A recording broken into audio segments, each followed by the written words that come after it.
ये टॉपिक थोड़ा लंबा होगा, लेकिन अगर धैर्यपूर्वक सुनेंगे तो कुछ सीखने को अवश्य मिलेगा। आइए आज चर्चा करते हैं कि कर्म क्या होता है और कर्म कैसे बनते हैं, और भगवान बुद्ध द्वारा दिए गए जो वचन हैं अब दीपो भव का क्या असली में अर्थ होता है। कर्म को समझने के लिए सर्वप्रथम हमको ये समझना होगा कि हमारा शरीर कैसे कार्य करता है। शरीर सबसे स्थूल होता है और शरीर सबसे जड़ होता है। यह स्वयं से कोई भी निर्णय कर पाने में समर्थ नहीं है। इसको सूचनाएं दी जाती हैं, इसको एक तरीके से आज्ञा दी जाती है कुछ कार्य करने के लिए, और वह उसी को अमल में लाती है। यानी एक तरीके से वो हमारा सेवक है। हम अपने सेवक को जो आज्ञा देते हैं वह वही कार्य करता है। इसमें यदि सेवक कोई गलत कार्य कर बैठे तो उसमें सेवक की कोई गलती नहीं है, उसमें उस मालिक की गलती जिसने जिसने उसको वह गलत कार्य करने के लिए आज्ञा दिया है। तो आइए समझते हैं कि यह मालिक कौन है, कौन शरीर को आज्ञा देता है कोई भी कार्य करने के लिए। तो सर्वप्रथम मन है। शरीर के ऊपर ठीक मन आता है। मन एक भाग है, अंदरूनी भाग है जो हमें दिखाई नहीं देता, किंतु होता अवश्य है। और मन के भीतर, मन की एक ऐसी प्रवृत्ति है कि मन के भीतर लगातार विचार स्वतः ही उत्पन्न होते रहते हैं, और वह विचार प्रभावित होते हैं हमारे धर्म, मत, संप्रदाय, हमारी शिक्षा, हमारे आसपास के परिवेश से। जिस प्रकार की हमारी शिक्षा होगी, धर्म होगा, मत होगा, संप्रदाय होगा, जैसा हमारा परिवेश होगा, वैसी ही हमारे मन के भीतर बार बार विचारें पैदा होती रहती हैं। यदि हम इन विचारों पर कोई नियंत्रण न करें, बस केवल ऐसे ही विचार आते रहें और उनको छोड़ दिया जाए, तो विचार आएंगे और वो शरीर अपने आप एक्सेप्ट कर लेगा, क्योंकि शरीर को कार्य करना है तो शरीर एक्सेप्ट कर लेगा। जैसे अभी हम बैठे हैं और हमारे मन में कोई विचार आएगा कि हमको न्यूज़पेपर पढ़ना है, और मैं अपने कोई विवेक का, किसी भावना का, किसी भी आत्मा द्वारा दिए गए आदेश विश्लेषण का प्रयोग नहीं करते हैं, तो हम उठेंगे और न्यूज़पेपर पढ़ने लगेंगे। न्यूज़पेपर पढ़ते पढ़ते हमारे मन में विचार आएगा कि नहीं हमको पानी पीना चाहिए, तो हम तुरंत उठ करके चले जाएंगे पानी पीने के लिए। तो ये है मन में उठने वाले स्वाभाविक विचार।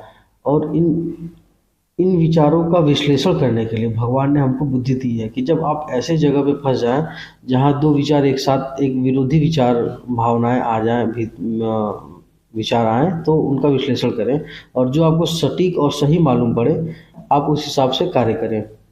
जैसे मान लीजिए हम अभी बैठे हैं और हमको मन हुआ कि आज हम ड्यूटी जाएंगे, फिर कुछ देर बाद, 10 मिनट बाद हमारे मन में विचार है कि नहीं यार आज ड्यूटी जाने का मन नहीं है, तो हम नहीं जाएंगे ड्यूटी। तो इस तरह के से जब दो विरोधी विचारधाराएं आती हैं तो हमारा वहाँ बुद्धि होता है।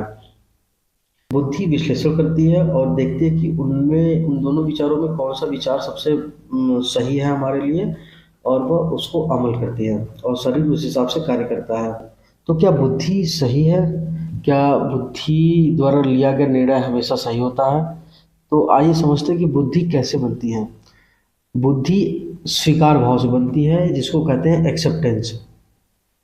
अगर आप बिना विरोध के कोई भी चीज़ स्वीकार कर लेते हैं तो वो हमारी बुद्धि बन जाती है। जैसे एक और एक दो होता है, पृथ्वी सूर्य के चारों ओर चक्कर लगाती है।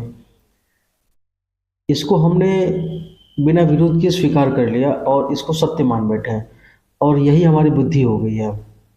अगर हमारे मन में कोई विचार आया कि नहीं सूर्य पृथ्वी का चक्कर लगाता है, तो हमारा विवेक तुरंत कहेगा कि नहीं नहीं, सूर्य नहीं, पृथ्वी सूर्य के चारों चक्कर लगाती है। जबकि हमने ऐसा स्वयं कभी नहीं देखा कि पृथ्वी सूर्य का चक्कर लगाती है कि सूर्य पृथ्वी का चक्कर लगाता है। लेकिन चूंकि हमने पढ़ा है और यह हमने विश्वास के साथ स्वीकार किया है कि नहीं, पृथ्वी ही सूर्य के साथ चक्कर लगाती है, और इस चीज़ को प्रूफ करने के लिए विज्ञान ने इसको प्रूव भी किया है। तो कहने का मतलब कि जो चीज़ों को हम एक्सेप्ट कर लेते हैं वो हमारी बुद्धि बन जाती है।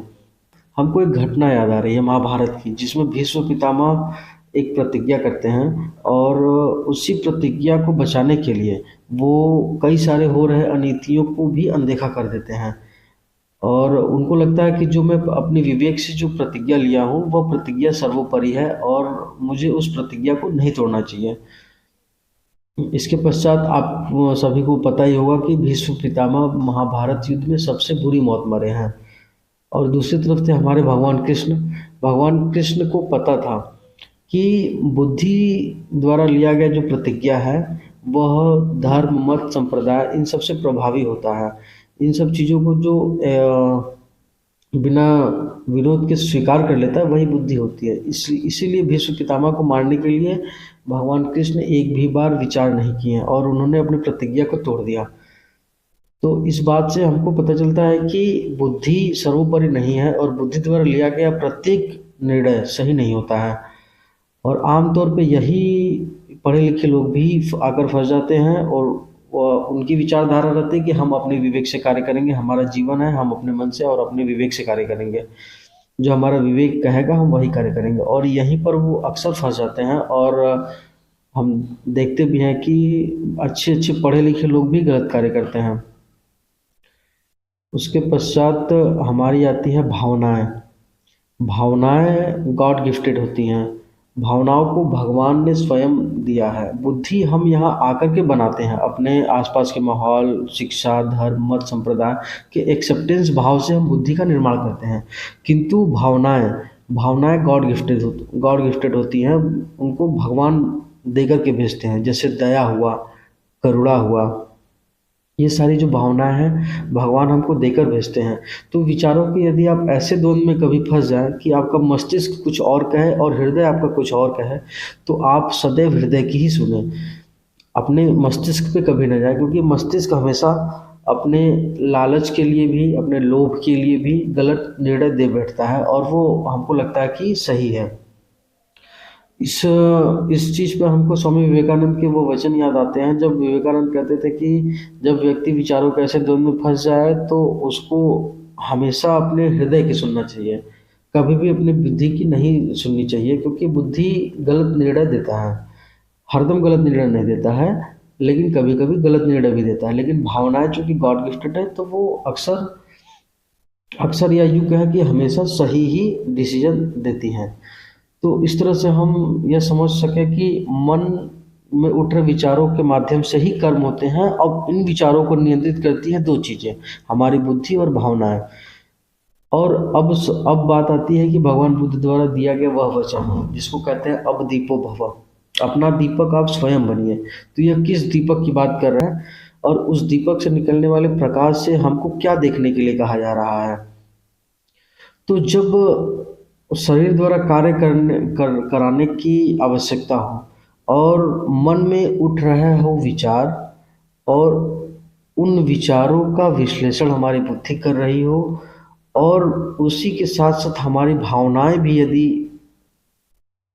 एक्टिव हो गई हैं और वह भी विश्लेषण कर रही है, तो ये सारी जो प्रक्रिया हो रही है, जो मन में जो विचार उत्पन्न हो रहा है, उन विचारों पर जो बुद्धि विश्लेषण कर रही है और जो हमारी भावनाएं विश्लेषण कर रही है, इन तीनों चारों प्रक्रियाओं को देख पाने की जो शक्ति है, यानी जब आप अपने हृदय के नेत्रों द्वारा यानी उस दीपक के प्रकाश में जब आप यह सारी प्रक्रियाओं को देख पाने में सक्षम हो पाते हैं कि मन में कैसे विचार उठे, कैसे बुद्धि इन पर नियंत्रण कर रही है, कैसे भावनाएं इन पर नियंत्रण कर रही हैं, तो उसी को भगवान बुद्ध ने दीपक की संज्ञा दी है कि आप इसी दीपक को जला करके रखिए कि आपके भीतर प्रत्येक क्षण कौन सा विचार पैदा हो रहा है, बुद्धि उस पर क्या विश्लेषण कर रही है, आपकी भावनाएं क्या कर रही हैं।